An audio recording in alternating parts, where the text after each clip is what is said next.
Hello everyone, সবাই কেমন আছো? আমি তো অনেকদিন তোমাদের সঙ্গে ব্লগ শেয়ার করিনি, তাই ভেবেছি চলো আজকে থেকে তোমাদের সঙ্গে একটা করে ব্লগ শেয়ার করা যায়। তবে আজকে ব্লগটা আইবুড়ো ভাতের। কয়েকদিন বাদে সুতৃষ্ণার বিয়ে, তাই জন্য আমার দিদি জামাইবাবু সুতৃষ্ণাকে আইবুড়ো ভাত খাওয়াবে। তাই আমার দিদি বলেছিল সকাল সকাল একটু এসে আমাকে হেল্প করে দিস, আর আমিও চলে এসেছিলাম দিদির বাড়িতে। এই দিনেই জামাইবাবু অনেক মাছ এনেছে, আর এই মাছ কাটতে কাটতে তো অনেক সময় লাগছিল, তাই জন্য দিদি মাছ কাটছিল, আর এই সময়ে আমি সব ভাজাগুলো করে নিয়েছি। যেহেতু অনেকটা মাছ, তাই কাটতে অনেক দেরি হয়েছিল, আর দিদি মাছ ধুতে গেছে, আর মাছ ধুতেও অনেকটাই সময় লাগছিল। তাই আমি দেরি না করে ভাবছি যে চলো ঠিক আছে, মাংসটা আমি ধুয়ে নিই। মাংস ধোয়ার পর আমি এখানে ডাল সেদ্ধ বসিয়ে দিয়েছি, আর দিদি দেখো মাছগুলো আমাকে ভেজে দিয়েছে মাছের ঝাল করার জন্য।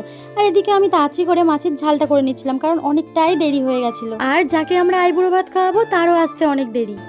কিন্তু তাও আমাদের মাথার মধ্যে একটা টেনশন কাজ করছিল যে আমরা তাড়াতাড়ি গুছিয়ে নিতে পারবো তো। তারপরে এদিকে আমার মাছের ঝাল হয়ে গেলে এখানে পায়েস হচ্ছিল, আমার দিদি পায়েসটা করেছে আর চাটনিটা করেছে। আর এখানে না আমি মাংসটা কষাতে চলে এসেছি। আমি দিদিকে বলি যে তুই মুড়োঘণ্ট ডালটা কর, আমি এদিকে মাংসটা করি। মানে এখানে যা যা রান্না হয়েছে আমরা দুজনে মিলেমিশে সবকিছু করেছি। মাংসটা যখন রান্না হচ্ছিল তখন প্রায় 2টো বেজে গেছে। উনুনে আমি এখন মাংস রান্না করছি, আর আমার দিদি চাটনি করছিল গ্যাসে। তবে যাই হোক, এই রান্না বান্না করতে গোছাতে সবকিছু করতে আমাদের 3টে বেজে গেছিল।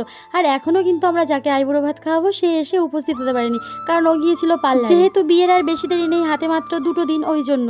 আর আজকে যেহেতু রবিবার ছিল, ওই জন্য আমার মাথায় কোনো চাপ ছিল না। তারপর আমি দিদিকে বলি মাংসটা হয়ে গেলে আমি গিয়ে স্নান করে আসবো, তুই ততক্ষণে সবাইকে খেতে দিস।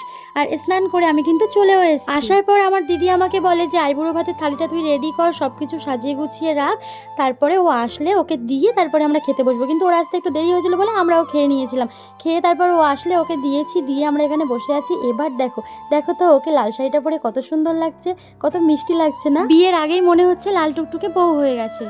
আর হ্যাঁ, কি কি রান্না করেছি সেটা তো তোমাদেরকে বলা হয়নি, চলো এখন তোমাদের সঙ্গে শেয়ার করি। এখানে করেছিলাম 5 রকমের ভাজা, আলু ভাজা, ঢেঁড়স ভাজা, পটল ভাজা, বেগুন ভাজা আর শিম ভাজা। আর ছিল মুড়ো ঘন্ট, ডাল, মাছের ঝাল, চিকেন কষা, স্যালাড, চাটনি, পায়েস, 5 রকমের মিষ্টি আর দই। আর এখন তোমরা কমেন্টে বলো তো এই বিয়ের কনেকে তোমরা কে কে চেনো? আমিও দেখতে চাই বিয়ের কনেকে আমার বন্ধুদের মধ্যে কে কে চেনো।